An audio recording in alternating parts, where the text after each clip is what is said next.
सभी का स्वागत है। आज पटना पुलिस की एक उपलब्धि खाजीकला थाना से इधर लगातार खाजीकला की थाना के द्वारा अवैध अग्न्यास के खिलाफ कार्रवाई की जा रही है। इसी क्रम में कल 3 अपराध कर्मियों को अवैध हथियार के साथ पकड़ा गया है। घटनाक्रम कुछ इस प्रकार है कि कल एक सूचना प्राप्त हुई कि चादरपोशी के जुलूस में ये 3 युवक अवैध हथियार के साथ हैं और हर्ष फायरिंग करने की फिराक में हैं।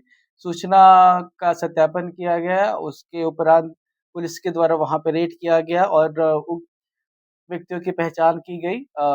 या उनको रोका गया। इसने इतने में 2 व्यक्ति भागने में वहाँ से सफल हो गए। एक व्यक्ति जिनका नाम मोहम्मद छोटू है, वो पकड़ा गया। विधिवत उसकी तलाशी ली गई तो उसके पास से एक जिंदा कारतूस बरामद हुआ। उसके बाद उससे और पूछताछ की गई तो उसने अपने साथियों का नाम भी बताया। साथ ही साथ वो अपने घर भी ले गया। उसके घर से एक देसी कट्टा और 3 जिंदा कारतूस और बरामद हुए।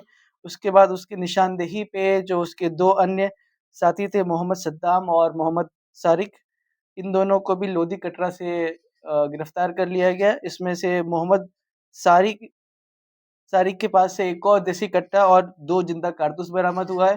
दोनों ही हथियार के बारे में यह निकल के आया है कि जो ये तीसरा व्यक्ति गिरफ्तार हुआ है मोहम्मद सद्दाम, इसके द्वारा ही प्रोवाइड कराया गया है। इसने पूछताछ करने पे बताया कि मुंगेर से ये हथियार लाया था और यह भी अनुसंधान में निकल के आ रहा है कि ये इसके पहले भी हथियार वगैरह लाके और भी व्यक्तियों को इसने बेचा है या फिर रखने के लिए दिया है।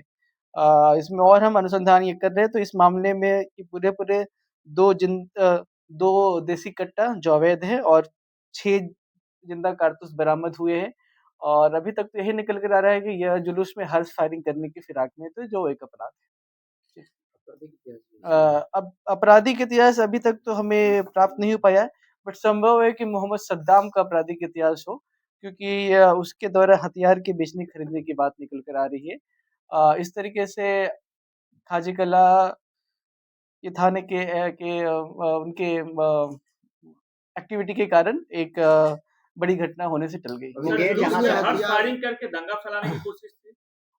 जी, अभी तक तो सिर्फ हर्ष फायरिंग की बात हुई थी, परंतु हर्ष फायरिंग अगर होती तो एक बड़ी घटना होती और संभव है कि ये गोली किसी को लग भी सकती थी और वैसे में एक बड़ा मामला बन अभी सकता। तक कितने हथियार को वो सप्लाई कर अ, चुके हैं? इसने तो ये बताया कि पहली बार ही मुंगेर से लाया था, परंतु हम इसकी बात पे यकीन नहीं कर रहे हैं। इनका सीडीआर वगैरह भी हम खंगाल रहे हैं कि और किन-किन अपराध कर्मियों से ये संपर्क में रहे हैं और क्या इसके पहले भी हथियार लाकर बेचे हैं। सर, उसने बताया किस लिए वो हर्ष फायरिंग कर रहा था, वजह क्या थी? क्या जी, दंगा भड़काना मकसद था? जैसा कि मैंने बताया कि चादरपोशी का जुलूस चल रहा था, तो ये जुलूस के दौरान या समापन के समय हर्ष फायरिंग करने का इनका प्लान था। दंगा भड़काने वाली कोई बात निकल कर तो नहीं आई है, वजह परंतु क्या थी हर्ष फायरिंग की वजह? हर्ष फायरिंग की कुछ ख़ास ऐसी वजह नहीं होती है, लोग उन्माद में किया करते हैं जो जो बिल्कुल ही अवैध है।